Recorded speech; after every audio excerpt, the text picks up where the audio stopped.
भगवान बाबा हनुमानजी को प्रणाम। महानत्यागी बाबा जुमदेवजी को प्रणाम। परमात्मा एक। माझा अनुभव। माझे नाव पल्लवी गुडदे आहे।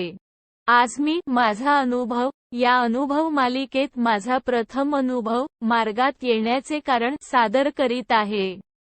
आम्ही 2017 साली परमात्मा एक मार्ग स्वीकारला। या मार्गात सगळे दुःखी चाललेले असतात। हा मार्ग सुखी लोकांना दिसत नसतो, हे खरे आहे।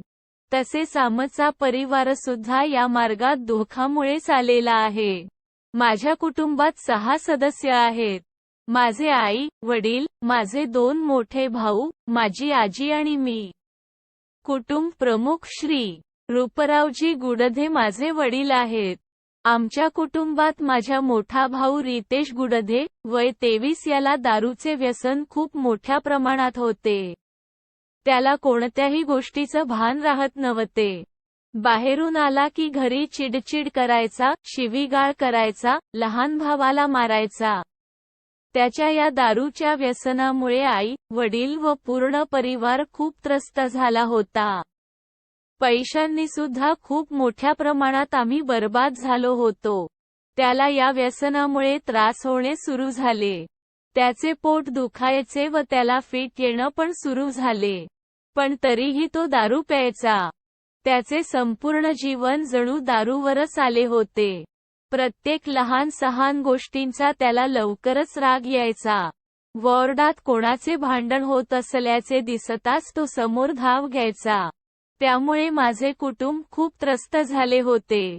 माझी आईची काळजीने तब्येत खराब व्हायची। आईचं जेवण पण कमीच झालं होतं। घरात शांतता नसायची। जवळपास त्याने 1 लाख रुपयाच्या खर्चात पाडलं। त्याच्या या व्यसनाला त्रस्त होऊन आम्ही त्याची दारू बंद करण्यासाठी खूप उपाय केले।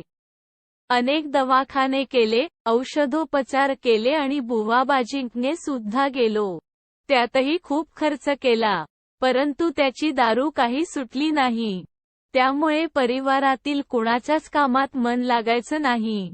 तो घराबाहेर पडला की मनात नेहमी भीती असायची की बाहेर कोणासोबत भांडण वगैरे तर नाही करणार, जास्त दारू पिऊन तर नाही येणार, असे कितीतरी प्रश्न मनात यायचे। परंतु ते म्हणतात ना, अंधाराची रात्र निघून सकाळी सूर्य उगवतोच। आमच्या सोबत तसेच झाले। आमच्या जीवनातला अंधार दूर करण्यासाठी सकाळ झाली व सूर्यही उगवला। माझ्या शेजारी असलेले परमात्मा एक मार्गातले सेवक श्री नरेंद्र बुचके यांची आई सकाळी माझ्या घरी आल्या। तेव्हा माझा भाऊ झोपून उठलाच होता की त्यांनी माझ्या कुटुंबाला या मार्गाची माहिती सांगितली व मार्गात येण्याचा सल्ला दिला। माझ्या भावानी त्यांचं पूर्ण मार्गदर्शन ऐकलं व त्याच्या मनात काय आलं आणि काय नाही तर त्याने या मार्गात येण्याचा निर्णय घेतला। जणू त्या काकूंना भगवंतानेच पाठवले। आम्ही या मार्गाबाबत खूप ऐकले होते आणि आम्हाला विश्वास होता की या मार्गात आम्हाला निराशा मिळणार नाही। आम्ही मार्गात यायला तयार झालो व दुसऱ्याच दिवशी ते सेवक आम्हाला आमचे मार्गदर्शक श्री दशरथजी हेडऊ यांच्याकडे घेऊन गेले। आम्ही त्यांच्या घरी पोहोचलो। त्यांनी आम्हाला छान मार्गदर्शन केले। तसेच पक्का विचार करण्यासाठी 3 दिवस दिले। त्या 3 दिवसांत आम्ही पुन्हा विचार केला व नंतर आम्ही पुन्हा मार्गदर्शकाकडे गेलो। मग त्यांनी आम्हाला 3 दिवसाचे कार्य दिले। बघा भगवंतांची कृपा। त्या 3 दिवसातच माझ्या भावाची दारू बंद झाली। त्याच्या आचार विचारात सुधारणा झाली। तो सगळ्यांशी चांगला वागू लागला। हवन कार्य, चर्चा बैठक यात सहभागी होऊ लागला। घरात सुख शांती आली व सगळे दुःख नाहीसे झाले। आज या मार्गात याला आम्हाला 4 वर्ष झाली आहे व या 4 वर्षात माझ्या कुटुंबावर कोणतेही दुःख आले नाही।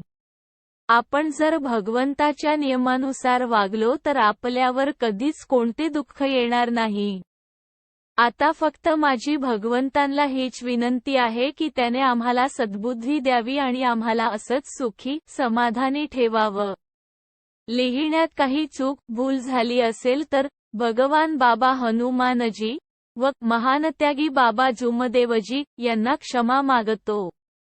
नमस्कार। नाव पल्लवी रूपरावजी गुडधे। पत्ता मु. पो. शेगाव कुंड त हिंगणघाटजी वर्धा। मार्गदर्शक श्री दशरथजी हेडाऊ, परमपूज्य परमात्मा एक सेवक मंडळ, वर्धमान नगर, नागपूर। सर्वांना माझा नमस्कार।